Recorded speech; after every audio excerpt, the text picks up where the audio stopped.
Please welcome to the stage, Olympic champion, 5-weight world champion, the one, the only, Sugar Ray Leonard.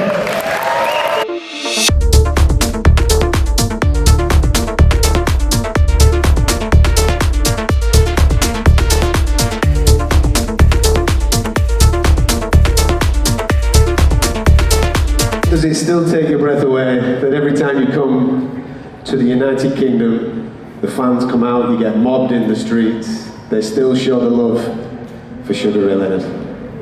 Does it still take your breath away? It does. It's I'm humbled by the attraction of people. It's so wonderful. I love it here. You go on this journey in the amateurs, and as we're just touching upon there, becoming Olympic champion in 1976. What was the realization of that? Because that would have been a dream, a young person's dream for a long period of time. Did the reality of it live up to the expectation of becoming Olympic champion? When I was in the Olympics and that gold medal was draped around my neck, I mean, I can remember like it was yesterday. I stood there and the medal was draped around my neck, and the silver medalist and the bronze medalist guys standing beside me.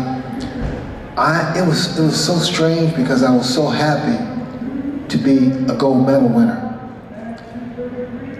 But I was also in tears because I knew, or I thought, that that would be my last competition, my last fight. That didn't happen because when I got home, my father was, again, he was on his deathbed. And I asked my mentor, I said, Jenks, how can I make fast money? He said, turn pro.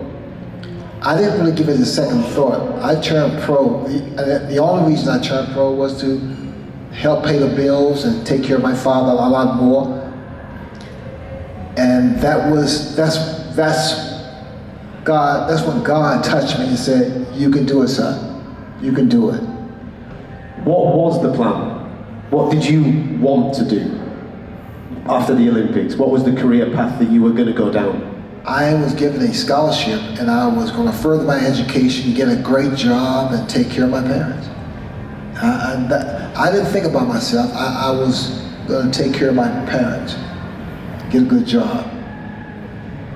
Hence making the decision to turn professional at that particular time. How, like you just said, you didn't think about it, it was a natural thing and you made that progression into professional boxing, but how difficult were those moments there? Wrestling obviously with, personal concern towards your father, but also then building your own career in boxing. It was a strange thing, it was a painful thing.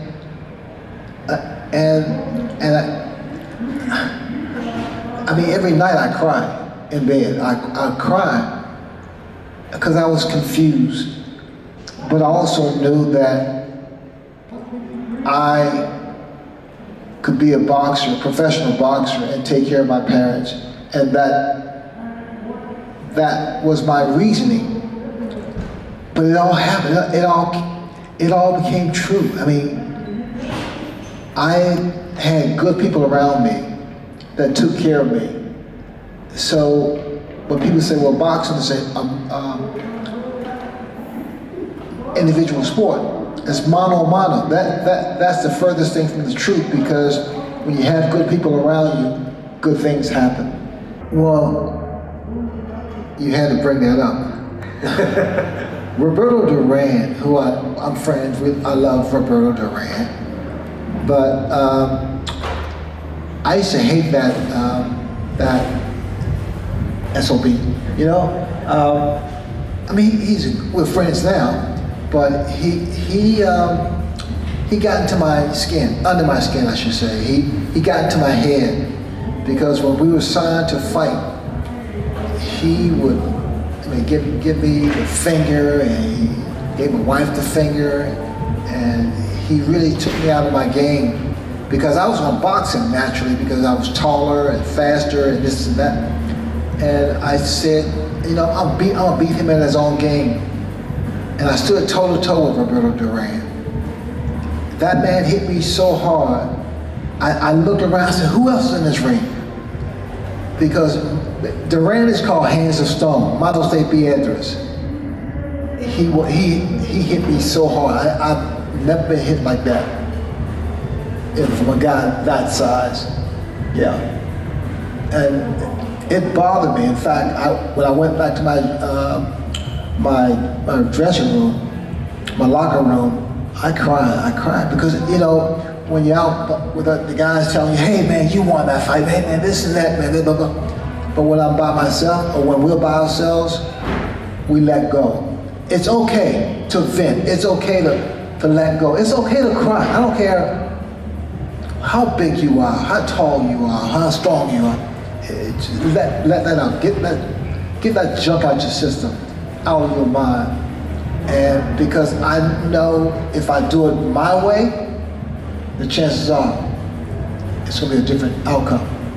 And the second fight was a different outcome. Oh, I love that fight. Okay, then let's go. I love that fight. Well, before we get to the fight and how that finished, which is obviously everybody will know, what was there a change in you training camp? Was there a change in your attitude towards the way that you applied yourself? Was there any change going in to the second fight that you maybe have not done previously?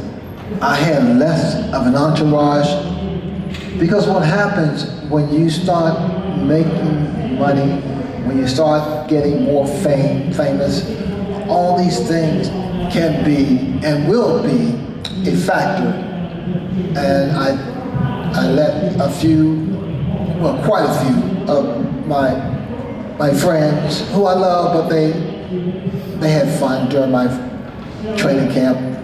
So we minimized the amount of people that was in my training camp, and it was a night and day.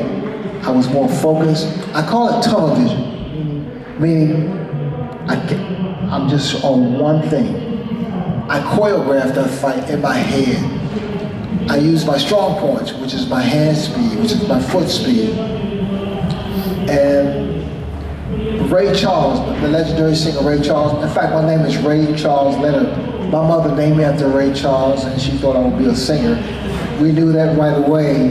There was no way that could happen. So when Ray Charles sang America the Beautiful, I mean, incredible. And I beat Duran more psychologically, more mentally than I beat him physically. And no mas, I didn't hear him say no mas, but he did this. What does that mean? What does that indicate? But that was one of my best fights, psychologically, yes. And it stood the test of time. People obviously still refer back to the no mas fight.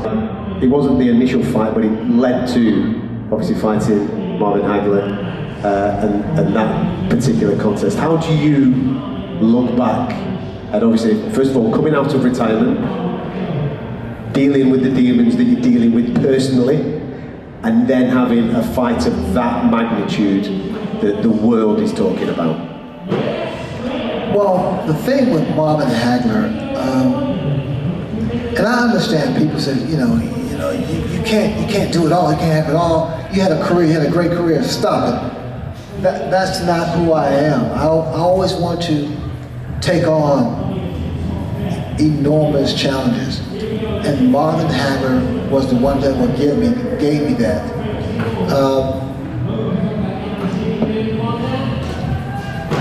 I feel so bad that Marvin has passed away, because we became friends. You know what, as far as I'm concerned now, we both won the fight. How about that? We both won the fight.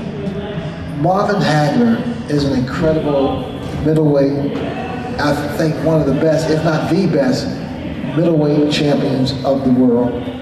And he'll always be remembered. And I want to do something with Tommy Hearns, Marvin Hagler, Roberto Duran. I was going to do kind of a travel like this, kind of a meet and greet, and we could talk about things that bothered us for so many years, but we never talked about it. The same thing I'm doing here. I'm venting. I'm talking about things that are really precious and very personal to me. But you know what? Again, hopefully I can help someone who doesn't know where to go or what to say or what to do. You know, it doesn't discriminate. These things that I'm dealing with, I've dealt with, or things that you're dealing with or dealt with, let it go. Be a fighter. Be a fighter. Following that fight, you retired again. I made a habit. But you keep coming back. Obviously, we had the Lalonde fight where there's 2 weight class titles on for that particular fight. You win the fight, and obviously have phenomenal accolades of five-weight world champion, all these things. But you again retired again, then came back for a Camacho thing. What was the thing that kept dragging you back in, even up until the age of 40? It was the drugs. It was the alcohol. I come back when I have a hangover. You know, I get sick. I didn't like being what I was. I didn't like being who I was at that time. It was like living a lie. I was hurting inside for some reason, a number of reasons, but I was hurting inside. Although I should be happy, I'm happy that I can take care of my parents, take care of some other scenarios, but I wasn't totally happy, man. I mean, and I see the expression on your face. You look at me like, how can you not be happy? You know, because at some point I didn't know if my family loved me for just me or Sugar Ray Leonard. Did my friends love me for me or Sugar Ray Leonard? The sugar got in the way. And again, being the kind of kid or person I was, I never asked about it.